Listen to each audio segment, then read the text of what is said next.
కాబట్టి ప్రశస్త వేళ ప్రేమైన వారా, మనుషుల అనురాగం, ప్రేమ ఒకవేళ కనుమరుగైపోతుందేమో, మనుషుల ఆప్యాయత మరుగైపోతుందేమో. ప్రేమ లేదు, ఆప్యాయత లేదండి.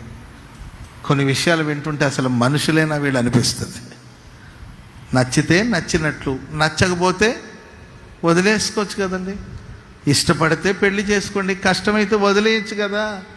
దానికోసం తీసుకెళ్ళి ఎక్కడి నుండో తోసేసి చంపేయడం ఏంటండి అసలు మనుషులేనా?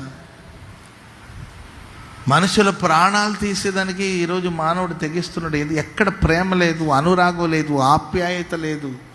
అనురాగపు ఆప్యాయత తలుపులు మోయబడిపోతున్నాయేమో. నా దేవుడు నిన్ను కాపాడుట కొరకే ఆకాశపు వాకిట్లను దేవుడు తెరవబోతున్నాడు. ఆకాశపు వాకిట్లను తెరవబోతున్నాడు. ఆకాశానికి నిచ్చెన వేయబడి ఉంది. దేవుడు తన దూతల్ని పంపించాడు, కాపాడుతానని దేవుడు అభయం ఇస్తున్నాడు. అని దేవుడు అంటాడు, యాకోబు నేనున్నాను,